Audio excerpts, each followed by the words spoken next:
Oi, boa noite. Só esperando a Bruna entrar aqui pra gente começar a nossa live.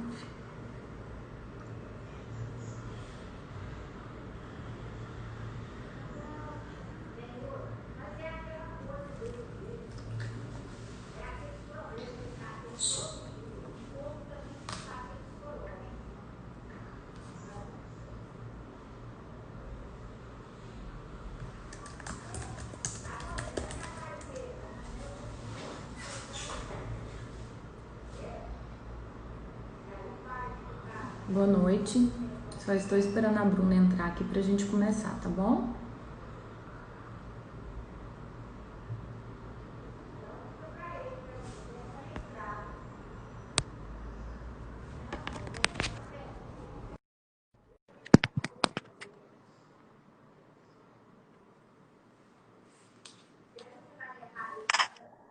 Oi, Oi, Ana, tudo bom? tudo bem, e você? Tudo ótimo. Meu áudio tá ok? Tá ótimo. A E o gente fica meu? com essa preocupação. Tá excelente. Que bom, então. Primeiro quero te agradecer por você ter aceito o convite de participar aqui comigo dessa live.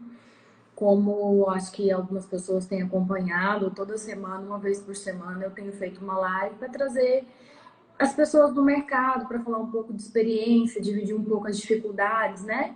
E trazer um pouquinho de conteúdo também, um conteúdo relevante que expressa realmente o que os empresariados, o que o empresariado ou que os consultores estão passando nesse momento e trazendo um pouco de conteúdo. Então, quero te agradecer por você ter aceito esse convite.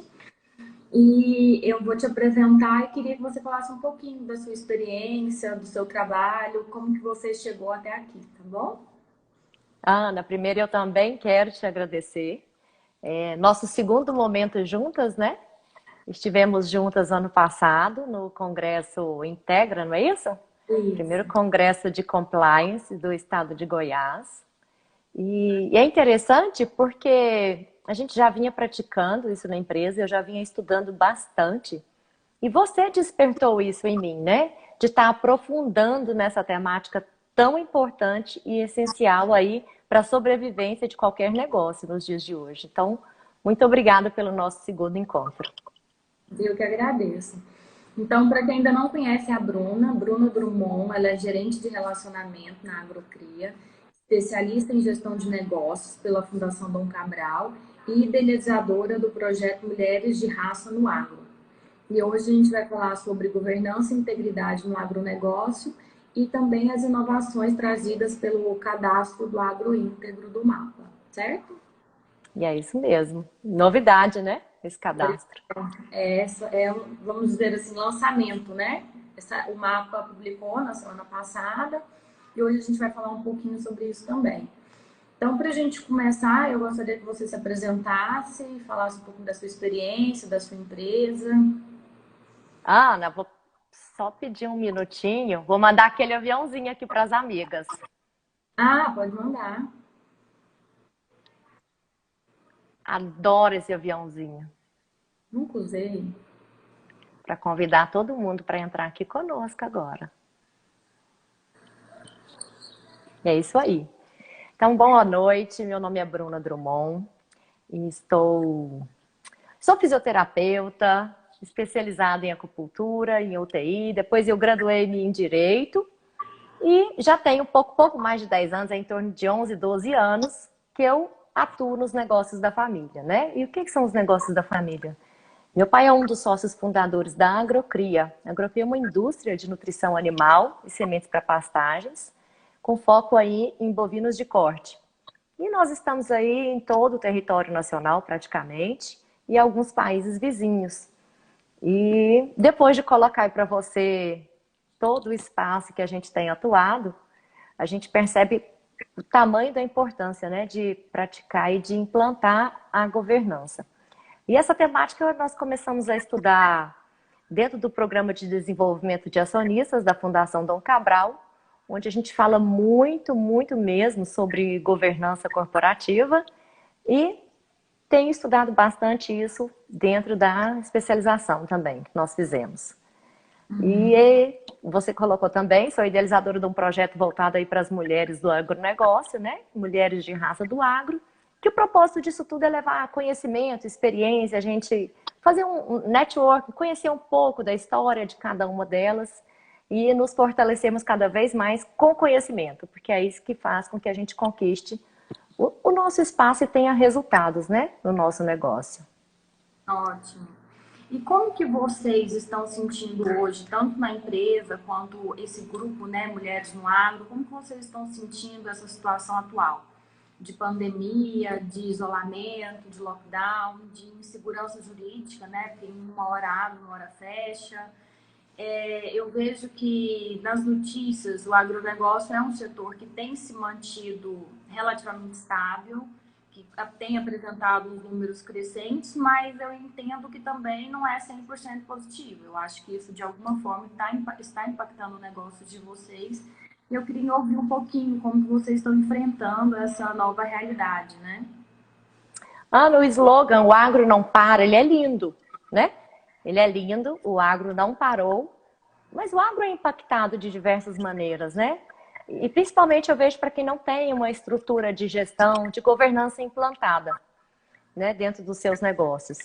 E dentro da nossa empresa, nós implantamos aí um comitê de crise Covid-19, nós temos uma monitoria com a Fundação Dom Cabral, mensalmente, às vezes quinzenalmente, para estar acompanhando o cenário nacional, cenário internacional, para estar acompanhando o nosso planejamento estratégico, acompanhar as nossas metas, revisamos planejamento, revisamos indicadores e fizemos aí, desenhamos estratégias a pequeno, médio, longo prazo.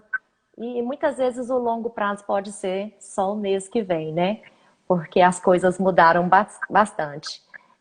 A gente redesenha também novos modelos de negócio. Então, assim, esse é o momento de reflexão, de se reinventar e de aproximar ainda mais do nosso cliente. E dentro da empresa tem sido muito positivo todo esse modelo de gestão, essa oportunidade da gente estar fazendo essa gestão tão perto, né? Onde cada um é responsável por uma ação, por uma gestão dentro do modelo de governança. Então, cada um tem o seu papel. Isso está planilhado, está bem definido, está escrito. Cada um tem uma ação diferente, traz uma informação diferente. Nós conversamos diariamente sobre tudo que está acontecendo. Fala. Não, eu acho que, desculpa te interromper, mas é porque para mim esse é um dos pontos mais importantes da governança, essa transparência, essa clareza de papéis, de responsabilidades. Eu sinto que nas empresas que essas definições existem, o processo flui de uma maneira muito mais rápida, as definições acontecem. Menos dores, né? Menos dores e também tem mais agilidade, né? Porque muitas vezes assim, não, mas isso aqui eu preciso ver com tal pessoa. Não, mas não é com tal pessoa, é com outra pessoa. Então, quando você tem esses papéis definidos, essa clareza de responsabilidade, o processo ele tem uma fluidez melhor. E isso, assim, eu só queria te interromper para deixar isso claro. Muito legal. E essa transparência faz parte lá dos pilares, né? Como Sim. pilar principal a ética, e dentro da ética, a transparência é um dos pilares da governança e do compliance aí. Então a gente está muito bem definido dentro da nossa empresa. É uma coisa que já vem sendo trabalhada há algum tempo. Então nós conseguimos chegar, né, nessa pandemia com uma estrutura muito bacana de papéis bem definidos, de responsabilidades bem desenhadas, de alçadas tanto para alçadas para determinações, para aprovações financeiras, quanto alçadas para tomadas de decisões. Uhum. Então é tudo muito ágil, tem sido tudo muito ágil e muito ético. Uhum. O que eu tenho percebido é que tem sido muito ético, pensando em todas as posições, né? Nós ainda não temos um conselho, estamos desenhando um conselho, mas eu vejo que é muito ético, respeitando a questão do papel de sócios fundadores, respeitando a posição dos outros gestores, de diretores. Então tem fluído de uma maneira muito bacana, muito profissional. E tem sido bacana atravessar esse momento ao lado deles. E hoje Vocês têm os sócios fundadores participando da gestão, vocês já estão tendo a segunda geração entrando na empresa E vocês também possuem diretores profissionais? Como que está esse mix lá dentro? Estamos todos juntos ainda. Então, nós temos sócios fundadores ainda em cargos de diretoria, atuantes aí 30 horas por dia. Temos diretores do mercado e temos sucessores no negócio também. E isso que é interessante, né? Vocês conseguiram, através da governança, fazer esse mix, uma composição que está sendo produtiva para a empresa e, ao mesmo tempo, está evitando vários conflitos que ocorrem normalmente nas empresas quando passa por esse processo. Tanto o processo de trazer pessoas profissionais, quanto de segunda geração entrando na gestão. Então, um dos pontos que eu achei interessante, que eu queria te trazer aqui, é justamente para você dividir esse case, porque eu entendo isso como um case de sucesso de vocês. Eu fico feliz com a expressão case de sucesso. E assim, na verdade, gente, não é fácil, né, Ana? Vamos ser sinceros, vamos falar a verdade. É muito difícil, é muito delicado. Eu vi que meu pai entrou na live, está aqui presente assistindo. Então, assim, dói nele, dói em mim em algum momento, dói nas outras partes também. As pessoas às vezes misturam. Ah, é filho do dono, mas trabalha. Enfim, isso requer muita habilidade de todo mundo, muita positividade de todo mundo. E as coisas se encaixam, as coisas crescem, né? Elas fluem, cada um acha o seu papel ali dentro. E, então, assim, tem sido um processo bacana, é um processo difícil, né? Até porque a gente usar a expressão sucessão assusta bastante.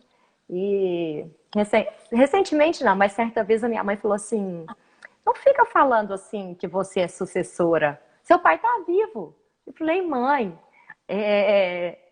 a diferença é que quando a gente nasce, a gente é herdeiro. Quando a gente começa a participar dos negócios, a entender como o negócio funciona, a estar ali no dia a dia, a gente passa a ser um sucessor. Não precisa morrer para ser um sucessor. Basta você estar a pé do que está acontecendo, estar participando. Falei, mãe, ser sucessor para mim é estar ao lado. Não é ele estar morto ou fora do negócio, é estar ao lado dele, né? Então, são conceitos que a gente não tem, né, Ana? Quem está de fora, a gente assusta um pouco com essas expressões e estar ao lado dele tem sido maravilhoso. Não foi o planejado, aí cresci livre, eu brinco, falo muito isso, né? Fiz outras opções de formação e voltei-me para o agronegócio por opção, foi uma escolha, não fui obrigada a fazer isso. Acho que isso é todo o diferencial, né? Então, quando a gente faz alguma coisa porque a gente escolheu a nossa dedicação, o nosso empenho, o nosso amor por que a gente faz, ele é diferente. E esse processo tem caminhado bem dentro da empresa. As pessoas são muito profissionais que estão conosco lá dentro. Que ótimo, parabéns. E como que você tem sentido, por exemplo, os clientes de vocês, quem está na ponta mesmo, assim, quem está nas fazendas, vocês têm sentido algum impacto por essa questão da pandemia ou você, de uma certa forma, tem fluído naturalmente? Ana, a gente tem se adaptado tanto à pandemia quanto às necessidades do cliente, né? Se o cliente solicita uma visita e na fazenda dele todos estão bem, né, de saúde, e ele quer a visita e a gente tem uma equipe para mandar de forma que atenda a todas as recomendações da saúde, faça a visita, certo? Agora, o cliente quer um atendimento e a gente não pode se deslocar. A gente faz hoje esse atendimento aqui, igual nós estamos tendo ele virtual, né? Então, hoje nós temos várias ferramentas e esse atendimento ele está acontecendo online também, para estar acompanhando o cliente, seja para fazer uma primeira venda, para estar fazendo novas vendas, para estar acompanhando o desempenho dos animais na propriedade. Então, ele tem sido feito de forma ou pelo telefone ou com essas ferramentas que a gente tem hoje para estar conversando e aproximando aí do nosso cliente. Uhum.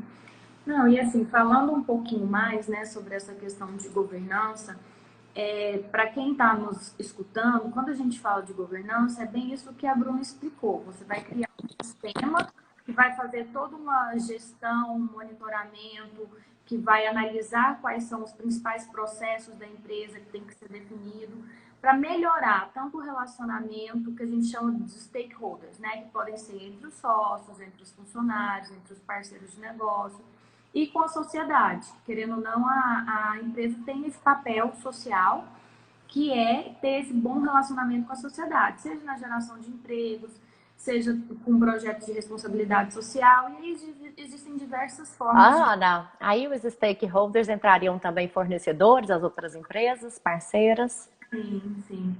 Porque assim, eu uso muito a terminologia da ISO, né? Que eles falam parceiros de negócios. Isso. Parceiros de negócios envolve tudo isso. Então, envolve os fornecedores, envolve os clientes, envolve os prestadores de serviços, envolvem até, por exemplo, instituições públicas com as quais vocês se relacionam, entendeu?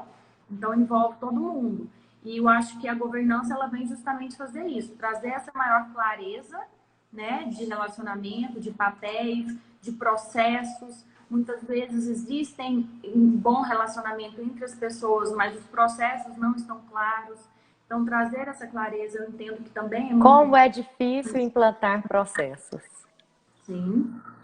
Pois é, mas como que uma empresa vai crescer sem processos? Ana, como é difícil implantar, como é difícil respeitar e como é difícil rodar. Porque a gente fala, são tantas teorias bacanas para que uma governança seja implantada, né? E assim, é importante ficar claro para as pessoas que não é fácil, porque toda mudança é difícil. Mas a gente tem que vislumbrar onde que a gente quer chegar, onde que a gente quer estar com aquilo ali. E quais os benefícios que aquilo traz, né? Tanto para a empresa quanto para o quadro colaborativo. Isso facilita demais a vida da gente. Mas são mudanças. E toda mudança gera desgaste. E assim, passa-se a fase do desgaste, a gente faz a colheita, né? Dessa casa organizada. Então isso é muito bacana. Assim, um dos principais, vamos dizer assim, não é problemas, mas uma das principais dificuldades, barreiras que eu sinto quando vai implementar um programa de governança ou de compliance é justamente isso. Existe um padrão de comportamento que já está estabelecido na empresa. E a partir do momento que você chega, principalmente no meu caso, que eu sou uma terceira, uma pessoa de fora, e vem querer implementar alguns processos, por mais que os processos estejam escritos, ou que estejam funcionando, mas não estão escritos, então, ele acaba que está muito vinculado a uma determinada pessoa. Por exemplo, os processos contábeis estão vinculados ao gerente contábil. Porque ele sabe quais são os processos e ele realiza os processos. Mas, por exemplo, empresas que estão em franco crescimento, talvez hoje esse gerente contábil está nessa posição, amanhã não está, amanhã ele virou diretor financeiro. E aí, como que ficam esses processos? Então, assim, esse é um ponto que eu converso muito nas empresas, principalmente focando na estratégia e nos objetivos dela, porque toda empresa quer crescer, ela quer estabelecer esses processos justamente para ela ter uma possibilidade de crescimento acelerada. E eu trabalho muito da gente formalizar os processos, mesmo que eles já existam na prática, mas eles não existem no papel, para a gente deixar isso claro, porque a gente não pode depender de pessoas. Pessoas mudam de cargos, mudam de papéis, né? E isso é importante a gente deixar muito bem formatado, estabelecido dentro das empresas, né? Por isso que a gente pode falar, Ana, que o grande líder, o grande gestor é aquele que pode sair de férias, né? Sim. E que a equipe dele consegue, sabe fazer tudo. Uhum. E que não está tudo na mão, que o gestor, aquele que não concentra todas as informações na mão dele. Aquele gestor que concentra tudo na mão dele, na ausência dele, ninguém sabe fazer nada. Com essa nova visão, nesse novo século que nós estamos vivendo, ele não é um gestor ideal. Sim. Porque as pessoas não sobrevivem sem ele. E torna muito pessoal, né? Deixa de ser um processo da empresa e passa a ser um processo da pessoa. Correto. E essa é uma grande transformação, Ana, que assim, eu vejo que as pessoas estão passando, o mercado está passando por isso, de aprender a... Porque é difícil, né? Isso para eles também é delegar poder. Então, assim, eu vejo que gestores mais antigos, não falando só na minha empresa, em qualquer segmento, em qualquer lugar, eles aprenderem isso, né? A desapegar. É uma transformação do poder. É uma transformação que as pessoas vêm passando. Exatamente, é desapegar do poder. Uhum. Não, eu concordo plenamente. Eu sinto muito isso dentro das empresas. E é o que você falou, não é um processo fácil, mas eu acho que é um processo necessário, que as empresas que têm interesse de se profissionalizar, que têm interesse de crescer, né, precisam passar. E eu acho que Ana, ele é tão necessário que hoje nós estamos vivendo uma pandemia, e se algum desses membros adoecem? sim. E se alguma dessas pessoas de alto cargos de responsabilidade adoece e precisa ficar internado, ou precisa ficar em casa, num isolamento, sem trabalhar, o que acontece numa empresa dessa? Não, e não só isso, por exemplo, eu penso nesse caso também, e também nessa questão de isolamento, de home office. Se você não tem os processos definidos, muitas vezes até um sistema com o qual você pode inserir as informações que você possa trabalhar, que a gente está falando muito dessa questão de digitalização, né, das empresas saírem do offline e irem para o online, para elas estarem cada vez mais conectadas nos seus processos internos, mas também com o seu cliente. Como que elas trabalham? Como que a empresa vai parar numa situação como essa? Eu vejo vários aspectos aí nessa questão do isolamento e do home office. Se não tem isso muito bem definido e as funções muito bem desenhadas de cada um, primeiro que você não sabe o que o seu colaborador está fazendo em casa. Sim. Você não sabe monitorar ele e mensurar a produção dele. Então, se isso tudo, esses processos já não estão desenhados, isso tudo está muito bem estruturado, essas empresas já não estão dando conta de fazer home office, né? Então, Sim. é um primeiro passo. E um segundo passo é que quando está muito bem desenhado, ou em processo de construção, no momento desse de isolamento, onde a maioria das pessoas estão em home office, a gente começa a perceber que existem pessoas desnecessárias num quadro. Então, a empresa que está bem estruturada, ela consegue ver que talvez ela não precisa daquele tanto de gente. Mas só se ela estiver organizada para ter essa visão. E depois a gente consegue vislumbrar uma terceira opção, né? Passou a pandemia, nossa, tá tudo tão bacana. Vamos manter grande parte dessa equipe em home office. Você consegue até enxugar a questão de aluguel de espaço físico. Você consegue mudar toda a estrutura de uma empresa. Porque você tem esses processos estruturados e se adaptou a trabalhar à distância. Uhum. E isso facilita muito, né? Não só para o colaborador ou as pessoas que estão na empresa, que elas podem, por exemplo, dependendo da distância com as quais ela mora, ou ela pode resolver, não, vamos negociar, eu vou ficar 3 vezes na semana na empresa, 2 vezes fazendo home office. Tem a questão dos custos que você reduz, tanto de espaço físico, de energia, de telefone, de computador, tudo mais. A pessoa tendo essa possibilidade de escolha, ela está muito mais feliz, ela tem uma melhor produtividade, ela tem um melhor engajamento com os objetivos estratégicos da empresa. Então, assim, eu acho que sim, nós estamos tendo vários problemas com essa pandemia, mas eu vejo também que veio trazer uma mudança de paradigma para todos nós, né? Tanto em termos pessoais quanto em termos profissionais. Questões que antes a gente não resolvia através de uma videoconferência, hoje a gente resolve. Então, tem aquele meme, né, que uma reunião durou um e-mail. Então, a gente está conseguindo identificar que muitas vezes a gente não tinha a produtividade desejada porque a gente não estava utilizando as ferramentas certas. Ana, trazendo isso para o meu lado pessoal, eu gastava 4 horas no trânsito por dia. Eu sei. E eu te admiro por isso. Então, assim, eu estou super feliz em casa. A minha produtividade foi lá em cima. Estou conseguindo realizar os meus projetos do meu planejamento estratégico, porque eu tenho meta, eu tenho indicador, né? Então, assim, tem sido muito produtivo para mim. Eu sou uma dessas pessoas que você disse que se eu tiver a oportunidade de negociar no momento de pós-pandemia, fazer alguns dias, que seja 1, 2 dias da semana em casa, para mim vai ser fantástico. Sim, sim. Né? Você é um exemplo claro disso. Eu até tenho uma amiga também que ela trabalha numa multinacional e eles falaram que até o final do ano vai ficar em home office. Então, simplesmente, ela alugou uma casa no campo, assim, mas no campo mesmo. Tipo, ela mora em São Paulo, interior de Minas, e tá numa fazenda, trabalhando, com um bebê pequeno, tipo, com uma super qualidade de vida, sem risco de ser contaminada, curtindo a família e desenvolvendo o trabalho dela. Imagina a produtividade dela nesse momento. Conversei agora há pouco com uma amiga minha, aqui de Goiânia, que fez isso. Foi embora para uma fazenda no interior de São Paulo, uma casa de campo no meio da serra. Ela falou, não tenho data para voltar. Estou trabalhando horrores. E tá super feliz, né, com essa oportunidade de estar lá, de estar com saúde e de não ter parado os negócios dela. Sim, com certeza. E eu acho que é importante também a gente falar um pouco sobre a questão do agro íntegro, né? Que foi até um dos motivos que desencadeou essa live, porque na semana passada o Ministério da Agricultura, né, publicou uma portaria comunicando sobre essa questão do cadastro do agro íntegro. Então, hoje já existe o selo, né?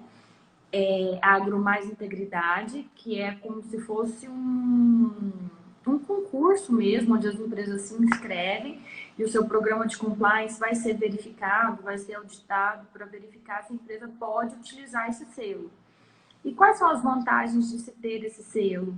É como se fosse uma chancela, né? Do Ministério da Agricultura, falando que você tem os processos, que você tem um sistema de gestão, anticorrupção, integridade, ética girando. Então, ela não vai analisar só se existem os papéis, mas vai analisar como que as denúncias estão sendo tratadas, se está ocorrendo monitoramento, melhoria contínua de todos os processos. Então, é um diferencial de mercado.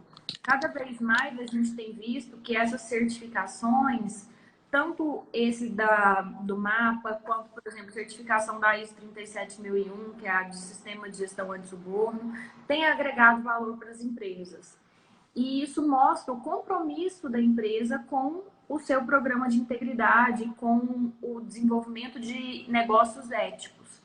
Então, o Ministério da Agricultura vai liberar a partir de amanhã, né, no site, um formulário para as empresas, pode ser tanto empresas cooperativas, e os requisitos são menores do que o do selo MAPA, do selo Mais Integridade. Então, aqui, as empresas elas se cadastram para poder fazer parte do agro íntegro. Então, elas têm que ter, por exemplo, uma pessoa responsável pela implementação do programa de integridade. Elas têm que assinar o Pacto Empresarial pela Integridade contra a Corrupção, que foi desenvolvido junto com o Instituto Ethos. Disponibilizar um canal de denúncia, né, na internet, com a possibilidade de fazer denúncias anônimas. Demonstrar que ela tem medidas corretivas caso tenha alguma denúncia, né? E se comprometer em 2 anos a participar desse selo Mais Integridade. E o que é interessante a gente ver isso? É interessante a gente acompanhar que em 2017 o Ministério da Agricultura ele iniciou o seu próprio programa de compliance. Então a gente vê que ele está desenvolvendo um programa agora, alguns projetos, para incentivar com que os seus stakeholders, que os seus parceiros de negócio também tenham um programa de integridade. Então, a gente vê a influência do compliance público dentro do Ministério, impactando diretamente nas empresas, incentivando essas empresas a terem um programa de compliance. Então, assim, eu fico muito feliz de ver iniciativas como essa, que a gente começa a ver na prática o que a gente sempre estuda, né?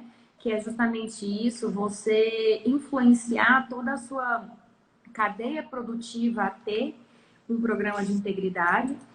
Tanto que hoje, por exemplo, nos contratos entre as empresas é feito um compromisso de que a empresa, eu tenho um programa de compliance, então eu vou contratar com a sua empresa. A sua empresa ela tem que se comprometer a ter uma conduta ética, porque isso pode, de alguma forma, impactar na minha empresa. Então, isso tudo vai fazendo com que a cadeia se prepare, que a cadeia tenha uma conduta mais ética. E, diante de tudo isso, eu queria escutar a sua opinião, queria ver como que você tem enxergado todo esse movimento, né, na área do agro, para desenvolver negócios mais íntegros, negócios mais éticos. Ana, muito bacana. A gente tem começado a falar sobre a governança, sobre o compliance no agronegócio. Eu vejo que isso dentro do agro é algo novo ainda, né? E olha só, de certa maneira a gente pratica isso num outro modelo. A gente pratica isso nos alimentos. Então, isso já é uma prática e vem crescendo, que é a rastreabilidade. Então, a gente já faz aí um processo de rastreabilidade em vários segmentos do agro, de mostrar, de trazer essa clareza, essa transparência para o consumidor final, né? De onde vem esse produto, como ele é produzido, como ele é armazenado, como ele é entregue para o consumidor. Então, essa questão da rastreabilidade, eu vejo que ela está ainda mais forte agora, que as pessoas ainda estão mais preocupadas. E eu acho que a gente consegue juntar tudo isso, pensar em rastreabilidade e pensar em juntar aí a governança dentro do negócio. Esse é um tópico que a empresa tem que ficar atenta, porque o cliente quer essa transparência também, né? Desse produto que ele está recebendo. Então, a gente pensa tanto em transparência na gestão do negócio, entre as partes envolvidas, mas quando você pensa que o cliente também vem a ser um stakeholder aí, ele também quer transparência no que ele está comprando, no que ele está consumindo, no que ele está adquirindo. E o que eu vejo... Fala, pode falar. Não, é porque eu vejo assim que cada vez mais nosso mercado consumidor, não só brasileiro, mas em outros países também, está mais exigente. Então, ele quer entender se o produto que ele está consumindo tem ou não tem agrotóxico, se é um produto que é orgânico ou não é orgânico. A gente vê se tem, por exemplo, o uso de mão de obra escrava. Então, assim, cada vez mais o nosso público, os nossos consumidores estão mais conscientes e buscando uma melhor qualidade. Eu acho que a gente consegue enxergar o que nós queremos enxergar, o que a gente realmente está consumindo. E o que eu estou consumindo não é só, por exemplo, essa água que eu estou bebendo. Como que chegou essa água até mim? Tem todo um processo, tem vários players que foram envolvidos ali e que isso vai me dar um direcionamento do se esse realmente é o produto que eu quero consumir. É isso mesmo. E assim, acho que esse despertar veio aí com a nova geração. Nós nos adaptamos a essa necessidade dessa nova geração, percebemos quão essencial isso é, e isso vem sendo implantado em todos os segmentos, né? Porque se a gente vê uma produção de roupa onde tem aí crianças trabalhando ou um trabalho escravo, as pessoas já não querem saber daquilo. Sim. Elas já não querem saber daquela marca mais. E aí você volta esse olhar, mas cadê? Cadê essa governança implantada? Cadê a ética, né? Cadê a transparência? Cadê isso tudo? Cadê esses papéis dentro dessa empresa que não age nem conforme as normas do mercado, né? Conforme a legislação do seu negócio? Então envolve muita coisa. Cadê a gestão de risco dessa empresa que não mapeou esse risco trabalhista, por exemplo, e um risco reputacional, né? Porque isso daí, muitas vezes, esse risco reputacional é muito maior que o risco da multa, por exemplo, trabalhista que ele vai ter que pagar. Então, assim, esse é um dos pontos que eu vejo que é um diferencial das empresas que têm governança, que têm um programa de integridade, porque uma das primeiras etapas que a gente vai fazer é isso, no programa de integridade, fazer um mapeamento de risco e entender quais são os eventos que podem vir a acontecer e trazer algum tipo de prejuízo para a empresa. E aí, quais riscos, né, Ana, essa empresa quer correr? Porque aí ela pode escolher a hora que você faz o mapeamento. Com certeza, eu acho que essa é a parte importante. Porque, assim, você aceitar o risco, mas aceitar o risco de forma consciente. A partir do momento que você não conhece o risco, ou que você não tem consciência desse risco, você não está aceitando o risco. Você está sendo negligente. Então, é essa diferença que, de uma certa forma, ela é sutil, entendeu? Mas eu acho que é uma consciência que as empresas estão começando a ter. E o que eu achei muito interessante foi o que você mencionou do comitê de crise que vocês fizeram. Porque, assim, muitas vezes, quando a gente tem um mapeamento de risco, a gente tem um comitê ali, um comitê de compliance, um comitê de risco, e quando a gente passa por situações como essa, a recomendação é ter um comitê de crise, justamente para saber como lidar com situações, vamos dizer assim, emergenciais, ou quando algum desses riscos acontecem, né, realmente se tornam realidade, como proceder. Então, assim, mais uma vez eu quero parabenizar vocês, porque eu acho que poucas empresas estão tendo uma iniciativa como essa, de montar um comitê de crise para analisar realmente a fundo a situação pela qual nós estamos passando e como lidar com tudo isso. E é justamente isso, né? O programa de compliance ele vem para agregar, vem para trazer uma visão mais clara e até um instrumental estratégico para a tomada de decisões dentro das empresas, né? Ana, eu queria compartilhar um pouco da nossa realidade, do nosso dia a dia durante esse isolamento, e tem sido tão bacana, porque a gente tem conseguido acompanhar em tempo real todas essas alterações governamentais, todos esses ofícios, né, que eles todo dia lançam uma coisa diferente, abrem num horário diferente, fecham num horário diferente. Se tem que ter, enfim. Para não chorar, na verdade, né?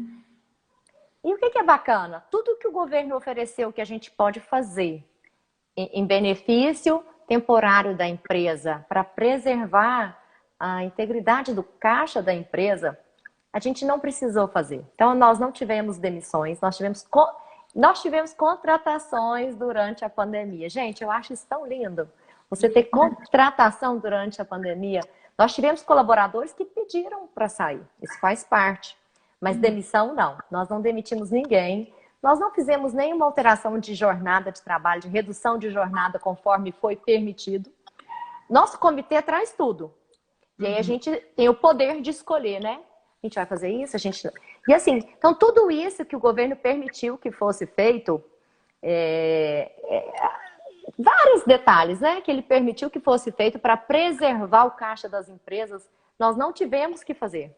Nós não fizemos nada disso. O que a gente fez? A gente preservou a saúde e a vida dos colaboradores. Porque a gente já vinha nesse processo de gestão, então estava tudo tão redondinho e tudo tão bem gerenciado que nós tivemos a oportunidade aí de não mexer em nada disso. E eu acho isso fantástico. Eu acho isso fantástico manter o nosso quadro de colaboradores sem redução de salário, sem redução de jornada, porque não é só o colaborador, é a família inteira dele, né? Então eu fico muito feliz de estar participando aí desse comitê. Não, parabéns. E hoje, como que está a composição desse comitê? Esse comitê, ele é permanente ou vocês desenvolveram ele por consequência da pandemia? Ele era um comitê menor, que a gente já tinha, um comitê da diretoria, onde a gente toma as decisões, né? Todas as decisões que precisam ser tomadas, e outras pessoas foram aí agregadas a esse comitê para que a gente tivesse um leque de pessoas, cada um na sua função, né? Para estar ajudando a trazer as informações e a tomar decisões. Então, cada um é responsável por um setor da empresa, tanto para trazer quanto para estar tomando as melhores decisões durante a pandemia. Não, ótimo. Não, E é legal, Ana, porque a gente começou com 3 reuniões na semana, a gente mudou para 2 reuniões semanais, a gente passou agora para 1 reunião semanal e a gente vai só conversando fora isso. Ou seja, tá muito alinhado, né? Tá muito bacana. Não, que ótimo, parabéns. E o que eu sinto, Ana, é que eu converso com algumas pessoas e elas não sabem assim, olha, eu não sei nem, mudou, eu não sei se eu posso abrir. Mesmo as empresas do agro, eu não sei se mudou minha jornada de trabalho, tem policial na porta da minha empresa, eu não sei o que eu falo para ele, se ele tá certo, se eu tô errado. A gente não sabe o que faz mais. Então, assim, eu vejo as pessoas muito perdidas, sofrendo demais com isso tudo, sem conhecer essas opções que o governo deu de mexer, né, nessa estrutura interna para estar preservando o caixa da empresa, essa perenidade do negócio. E isso fragiliza muito, né, as empresas como um todo. Eu acho que um dos principais riscos que a gente tem em um momento como esse é a questão, por exemplo, você está fechado e não conseguir atender o seu cliente porque você está totalmente offline. Então, isso é uma dificuldade, porque a pessoa tem custos de folha e não consegue vender. Então, isso dificulta muito caixa. E produto parado, muitas vezes, né? Então, ali você pagou por uma mercadoria que você não está conseguindo vender e você ainda tem uma folha de funcionários ali, de profissionais que você está arcando. A partir do momento que você tem conhecimento, e é o que esse comitê de risco de crise que vocês criaram proporciona, é isso. Quais são os benefícios que eu tenho? que eu posso fazer para eu trabalhar, por exemplo, online? O que o governo está me oferecendo de benefício trabalhista ou financeiro, de fluxo de caixa, de empréstimo, o que seja, entendeu? Então, a gente consegue trocar informações e ter opiniões que permitem que vocês consigam ter uma decisão rápida, né? Ana, você falou uma coisa tão importante. O que o governo está me oferecendo de empréstimo? A empresa que não tem um fluxo de caixa muito organizado, que ela não faz essa gestão, esse planejamento estratégico já do fluxo de caixa também, né? Pensando aí 12 meses, e ela não tem controle de tudo, ela não sabe se ela precisa pegar um dinheiro emprestado. Ela não sabe se ela vai dar conta de pagar aquilo. Às vezes ela não tem necessidade, mas o governo lança, ela vai lá, pega, ela não tinha necessidade ou ela não dá conta de honrar aquilo. Isso vira uma bola de neve, né? Então, assim, esse é um ponto que eu acho muito importante do comitê de crise, de você ter essas informações e de você ter ali um colegiado para tomar uma decisão. Porque, vamos supor, uma pessoa tem a visão do financeiro, a outra tem a visão do comercial, a outra tem a visão, por exemplo, do relacionamento com o cliente, da parte de logística operacional. Então, essa troca de informações e essa dinâmica que vocês já estabeleceram é um diferencial na tomada de decisão. E os números não mentem, né? Imagina uma empresa que não tem uma estrutura como essa rodando. A partir do momento que você vai colocar, vamos supor que sejam 5 pessoas estratégicas, né? Dentro desse comitê de crise. Eles nunca trabalharam juntos como comitê, tomada de decisão, de ter essa agilidade que você está falando, de ter... E harmonia, né? Porque se nunca trabalhou junto, não tem nem harmonia de respeitar o próximo. Então, assim, eu quero parabenizar muito vocês. Eu acho que o que você está me passando aqui, né, só confirma o que eu já imaginava da empresa, do relacionamento que eu tenho com vocês. E também vem a validar tudo que eu acredito e que eu tenho explanado e conversado com os meus clientes. Da importância de se ter uma governança, de se ter um planejamento, de se ter uma visão estratégica mais aprofundada da empresa, para perenidade da empresa e para esse crescimento contínuo. Para evitar que situações adversas como essa tenham um impacto tão grande no dia a dia e na operação da empresa. Ana, o que eu vejo também do agro, a importância dessa governança. O agronegócio, ele, diferente dos outros negócios, ele tem um ciclo mais longo. E além do ciclo ele ser mais longo, ele está sujeito aí a fatores diversos, né, que a gente não tem controle. Pode ser uma geada, pode ser alterações bruscas do dólar, igual a gente está vendo. E se a gente não tem uma governança muito alinhada, as estratégias muito bem definidas, se você não tem indicadores para estar acompanhando a sua empresa, como é que você vai lidar com isso tudo? Com todas essas adversidades do mercado. Então é muito preocupante. Não, eu concordo. E é um segmento que está muito exposto, né? Que, por exemplo, não é assim, não, tá, vai ter uma enchente, eu pego meus produtos, coloco ali dentro do armazém e pronto. Teve uma enchente, teve uma geada, perdi tudo. Teve uma nuvem de gafanhotos, perdi tudo. Então, assim, tem algumas coisas tem várias coisas que fogem do controle, né? Tem várias. Do gestor, do proprietário. Então, olha só. Desculpa, pode falar. Então, o que eu queria comentar é que, assim, eu não sei o número, eu não sei numerar para as pessoas, mas se a gente fizer um estudo simples, uma busca às vezes no Google, a gente vai ver que a grande parte das empresas brasileiras, elas são familiares, né, Ana? Sim. Elas são familiares. E assim, para passar aí para uma segunda, para a terceira geração, a chance desse negócio dar certo é cada vez menor. Quanto mais vira a geração, também tem os números que eu não sei de cabeça, a chance disso perpetuar, ela é cada vez menor. E isso só vai dar certo se tiver esse trabalho maravilhoso, tanto da governança quanto da estruturação aí de sucessão, né? Que é um assunto super difícil, super dolorido de estar vendo quem vai para dentro da empresa, quem não vai para dentro da empresa, quais são os critérios que essa família escolhe para as pessoas estarem ali dentro. Então é muito delicado. Sim, é muito delicado e é um tema que tem que ser debatido, né? Como a gente também vem conversando, tem empresas que não têm sucessão. E como que faz? Ele 20, 30 anos de negócio que foi trabalhado, foi desenvolvido e não tem sucessão para continuar, para continuidade da empresa. Aí ela precisa da governança até para ser vendida. Sim, Ainda que ela não precise da governança para fazer a sucessão, ela vai precisar para ser vendida, para não fechar. sim. Então é esse ponto que eu tenho discutido muito sobre o papel e a importância da governança.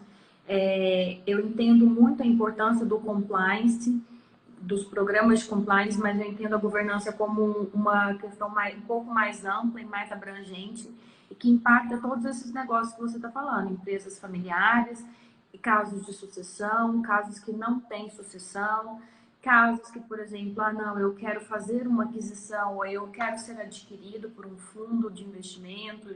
Ou... Olha só, esse é o tema, vou te interromper de novo, esse é o tema da minha reportagem que vai ao ar sexta-feira. Aquisições das empresas do agronegócio. Legal. Muita É. sinergia, então, né?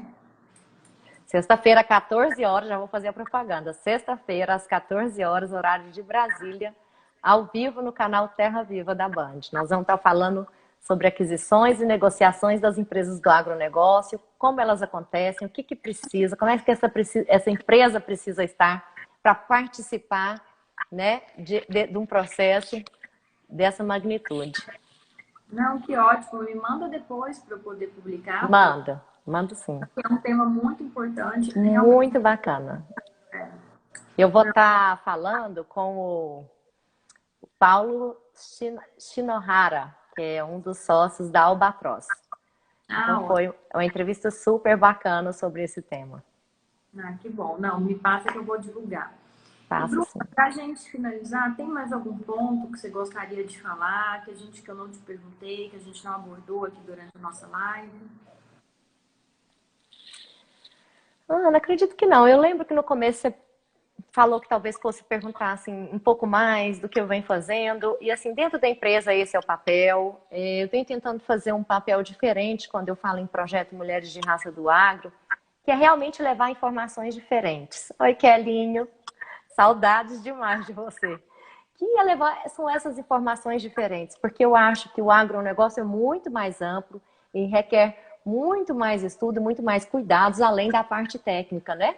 Então a gente tem que ficar atento a vários outros temas, né? A várias outras coisas para que aquele negócio flua, para que aquilo seja realmente aquela propriedade rural, que ela seja uma empresa e para que aquilo gire e dê lucro. Então é isso que eu venho tentando fazer dentro do projeto, é levar outros temas diferentes dos temas técnicos, porque os temas técnicos não são da minha competência, e eu tenho tentado levar esse conhecimento de gestão como um todo, porque eu acredito que assim o pacote de conhecimentos que a gente pode oferecer e aprender, ele fica maior. E outra coisa que você me perguntou, o que, que o mercado da mulher vem fazendo, né? E a gente tem tido aí muita coisa bacana durante esse isolamento. Infelizmente, um dos maiores eventos, que seria presencial em outubro, foi cancelado. A questão de ser presencial, mas ele agora será online. Então, a gente trabalha muito isso, de levar diversas temáticas para essa mulher na parte de gestão também. E é muito bacana a gente ver o mercado como um todo com esse olhar diferente, né? Seja a gestão financeira, seja a gestão do negócio, seja fazer aquela pecuária que seja uma pecuária lucrativa. E isso é muito bacana. Não, ótimo, não. Parabéns pelo trabalho, tanto o trabalho que vocês estão desenvolvendo de governança dentro da Agrocria, quanto também esse projeto Mulheres no Agro. Eu acho que é super importante essa união de forças, essa troca de informações. Até um dos objetivos de continuar fazendo essas lives é justamente isso, trocar experiências e divulgar projetos que são interessantes, que são relevantes. E eu acho que é muito válido esse projeto que vocês têm desenvolvido. E te agradecer, quero te agradecer muito por você ter compartilhado com a gente, falado um pouquinho da experiência que vocês estão passando. Eu acho que é assim que a gente cresce. dividindo, compartilhando. Então, quero te agradecer muito por você ter aceito o convite e ter sido tão aberta aqui com a gente nesse bate-papo. Obrigada, Ana. Eu que agradeço a oportunidade. Acho muito importante a gente estar levando esse conhecimento aí para todo mundo. E vamos falar mais depois com as pessoas sobre o agro íntegro, né? É fundamental para as empresas. Vamos ver. Não, tá bom. Eu quero agradecer a todos que participaram com a gente. Essa live vai ficar salva no meu IGTV. Então, depois, Bruna, se você quiser compartilhar com alguém, tá lá à Com disposição. certeza. E eu também estou à disposição para conversar mais sobre governança, sobre agro íntegro. E qualquer dúvida, qualquer informação que vocês precisarem, tanto eu como a Bruna, né, estamos disponíveis. Pode falar com a gente através do Instagram, que a gente soluciona qualquer dúvida ou questionamento que vocês tiverem. Obrigada, tá? Um beijo, obrigada a todo mundo. Boa noite, tchau. Tchau.